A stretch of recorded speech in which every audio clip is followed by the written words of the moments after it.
ایک اور فتنہ جنم لیا ہے انٹرنیٹ کی سرزمین پر، گوہر شاہی فتنہ۔ گوہر شاہی، لوگ اس کو دیکھ کر کے اس کی تعلیمات سے متاثر ہو جاتے ہیں۔ تصوف کی بڑی بڑی باتیں کرتا ہے ایک شخص اور لوگوں کو گمراہ کرتا ہے، کبھی نفس کی باتیں، کبھی نماز کی باتیں، کبھی معرفت کی، کبھی طریقت کی۔ بھولے بھالے مسلمان یہ سمجھتے ہیں کہ اس سے زیادہ علم کس کے پاس ہے؟ اے میرے عزیزو، اس سے بھی زیادہ تعجب کی چیزیں تمہارے پاس آتی رہیں گی۔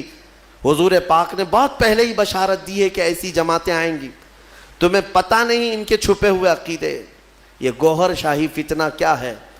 یہ اپنے ایک پیر کو مانتے ہیں جس کو یہ کہتے ہیں کہ وہ رب الارباب ہے، معاذ اللہ، یعنی تمام خداؤں کو بھی پالنے والا ہے۔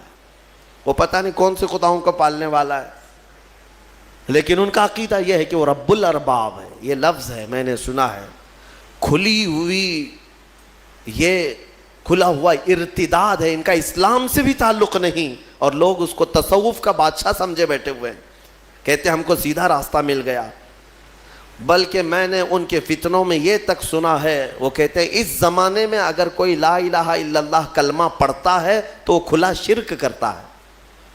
اب یہ کلمہ نہیں چلے گا، گوہر شاہی کلمہ چلے گا، اس کے پیر کا کلمہ چلے گا، نعوذ باللہ من ذالک۔ نبوت کا بھی قریب قریب دعویٰ انہوں نے کیا ہے۔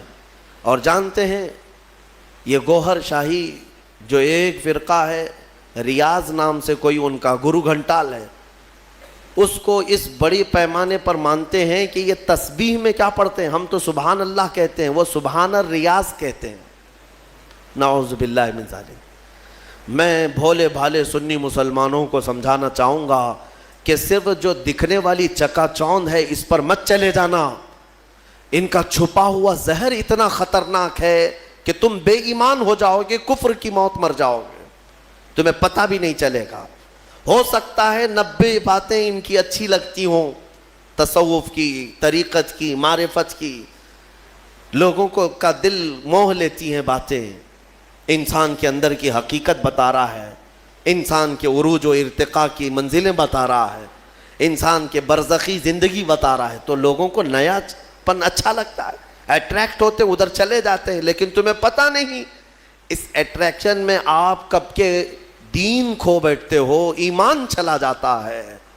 جو شخص دنیا میں اپنے پیر کو یہ عقیدہ رکھتا ہو کہ یہ رب الارباب ہے، یعنی رب کو بھی پالنے والا ہے، معاذ اللہ، اور یہ عقیدہ رکھتا ہو کہ تسبیح اسی کی پڑھی جائے گی، اور یہ عقیدہ رکھتا ہو کہ کلمہ اس زمانے میں لا الہ الا اللہ پڑھنا کھلا شرک ہے، نعوذ باللہ، پھر اس کا دین اسلام سے کیا تعلق ہے؟ یہ یہودیوں کے پالے ہوئے وہ لوگ ہیں جو اسلام کو پڑھتے ہیں اور اسلامی لباس پہن کر کے ہماری جماعتوں میں آتے ہیں۔ لہٰذا میں سب کو الرٹ کرنا چاہوں گا، اس فتنے سے اپنے آپ کو بچاؤ۔ میں بہت دور دور جا کر کے دیکھا، چھوٹے چھوٹے علاقوں میں صرف انٹرنیٹ کو دیکھ کر کے لوگ اس کے مرید ہو گئے، اس کے گرویدہ ہو گئے، اس کے پیچھے ہو گئے۔ کسی وقت انشاءاللہ العزیز میں پورا آپریشن کروں گا اس کا، اس لیے کہ میں بہکتے ہوئے کئی لوگوں کو دیکھا ہے۔ بہرحال آج سورہ انبیاء کی ہم نے تلاوت کی، مختصراً میں عرض کروں، حضرت سیدنا ابراہیم علی نبینا علیہ الصلوۃ